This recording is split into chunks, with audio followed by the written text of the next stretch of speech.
আমি কখনো অ্যাপ্রিসিয়েট করতে পারবো না যে নোট গাইড বই থাকুক, সহকারী সহযোগী বই হতে থাকবে এবং এটা যে যেটা ইচ্ছে সেটা কিনবে। এটাকে শিক্ষকরা যেন ইনফ্লুয়েন্স না করে। আমার দোষ আপনাদের ঘাড়ে চাপিয়ে দেওয়ার কোনো কারণ থাকতে পারে না। আসলে শিক্ষা ব্যবস্থা এমন দিকে ধাবিত হচ্ছে আস্তে আস্তে, আমার মনে হয় না যে এই নোট গাইড এটাই শিক্ষার প্রচলিত কোনো ব্যবস্থা হবে। সেটা বোধহয় আজকের দিনে পৃথিবী থেকে উঠেই যাচ্ছে। তাই বলে কি আপনাদের ব্যবসা বন্ধ হবে? নিশ্চয়ই না। এই প্রিন্টিং প্রেস হচ্ছে ওল্ডেস্ট প্রেস্টিজিয়াস বিজনেস। একদম আদিকালে বাংলাদেশ বা ইস্ট পাকিস্তান ব্রিটিশ আমলে, ধরুন ব্রিটিশের সময়ে কলকাতায় প্রিন্টিং প্রেসের মালিক ছিলেন মুরাদনগরের একজন ভদ্রলোক।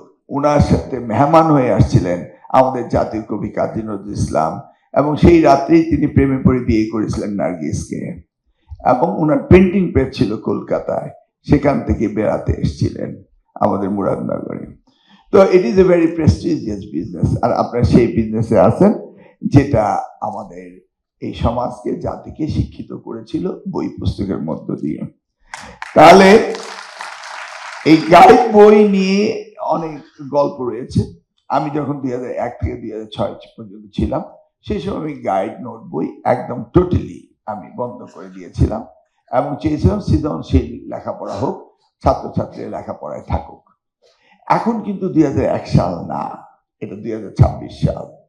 এখন মাননীয় মন্ত্রী তিনি বললেন যে আমরা ট্যাব ব্যবহার করছি, মডার্নাইজ করছি সবকিছু। ট্যাব ব্যবহার হলে যে বই বন্ধ হয়ে যাবে এমনটি না। একজন বক্তা তিনি বললেন আমরা এত সস্তা বই দেই যে উন্নত বিশ্বে আমরা এর চেয়ে 500 গুণ দামে বই দেওয়া হয়। উনি অবশ্য বলছেন 50% না কত, আসলে 500-1000 গুণ দামে বই বিক্রি হয়। আমি যে বই আমেরিকায় কিনে পড়েছি, এখন বই কেনা মানে টেক্সট বই খুব কমই কিনে, তবুও কিনতে হয়। সেই বইগুলো প্রচুর দাম। অতএব প্রিন্টিং ব্যবসায়, এই পুস্তক ব্যবসায় আপনারা ইন্টারন্যাশনালিও আপনারা ব্যবসা আরো বেশি করতে পারেন। এক্সপোর্টেবল আইটেম এটা হতে পারে। এবং আমরা যে সস্তায় বই দেই, আমরা যেইভাবে তৈরি করি, সেটা আমরা ইন্টারন্যাশনাল গ্লোবাল ভিলেজে কম্পিটিশনে গেলে আপনারা হবেন সবচেয়ে বড় এক্সপোর্টার। এই কথাটা কিন্তু সত্য কথা বলেছে।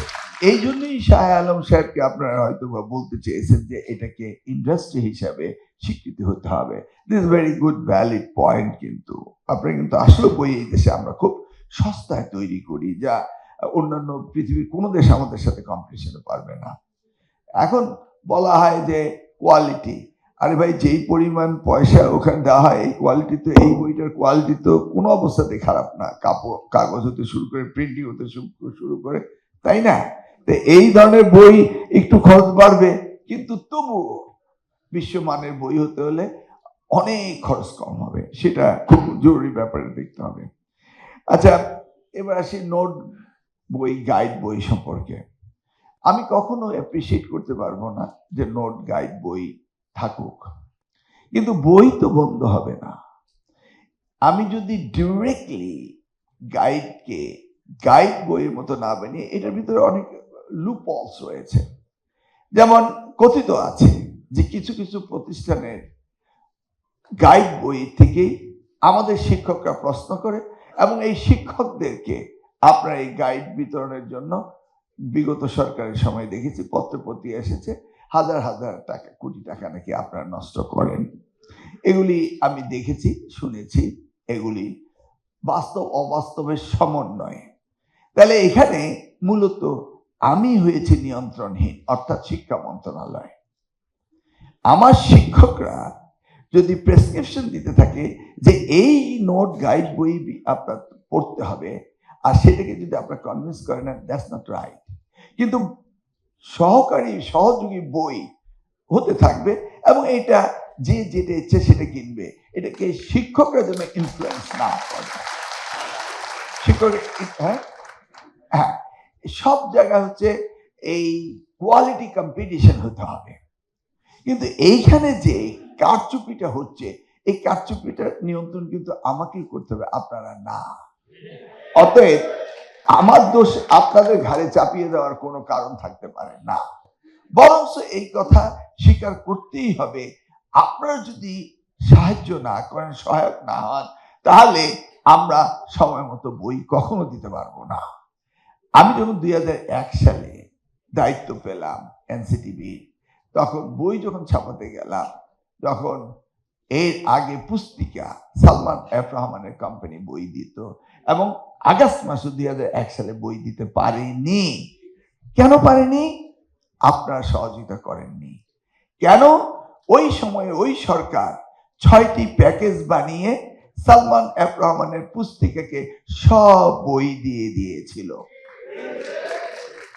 And it is a very big industry.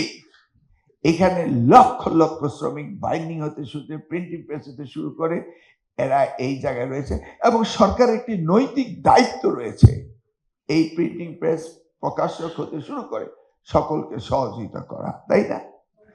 তো আমি এসে, তখন তো আমাদের বইয়ের টাকা দিত বিশ্ব ব্যাংক হতে, বাইরে থেকে ডোনাররা দিত। তারা বলল যে আমরা চাই কমপ্লিট প্যাকেজ, অতএব আমরা এটা শুনতে রাজি না। তাদেরকে আমি কনভিন্স করলাম, করে আমি 600-র উপরে প্রিন্টার্সকে দিলাম, এবং পার ফরম্যাট 74 টাকা থেকে নেমে তখন 37 টাকা এসেছিল। আপনারাই তো বই পাঠিয়েছিলেন, আপনি তো বই দিয়েছিলেন, তাই না? এখন ওই সময়ে আমি G2G গভর্নমেন্টের কর্ণফুলী পেপার মিল থেকে পেপার কিনেছিলাম, কারণ পেপারের জন্য কোয়ালিটিটা ইউনিফর্ম থাকে সেই জন্য, আর এই কেনাকাটার মধ্যে যেন কোনো দুর্নীতি না হয়। আমি সবসময় এই বিষয়গুলো থেকে দূরে থাকার চেষ্টা করি এবং নিজেকে রাখতে চাই সঠিক পথে। তাহলে কর্ণফুলী থেকে পেপার কিনেছিলাম। কর্ণফুলী পেপার আমরা সারা বছর টঙ্গীর গোডাউনে রেখেছি এবং আপনাদেরকে সময় মতো সাপ্লাই দিয়ে দিয়েছিলাম, মনে আছে আপনাদের? তো আপনারা বইয়ের কাগজের কোয়ালিটির কোনো ভেরিয়েশন হতে পারেনি, বিকজ কাগজ আমরা দিয়েছিলাম। যদিও সালমান এফ রহমানের অনেক বই এখানে ঢুকানোর চেষ্টা হয়েছিল, আমরা প্লেট চেঞ্জ করেছিলাম, অনেক কিছু করে আমরা সেই সময় আপনাদের সহযোগিতার মধ্য দিয়ে 2002 সালের জানুয়ারি 1 তারিখে আমরা বই দিয়েছিলাম।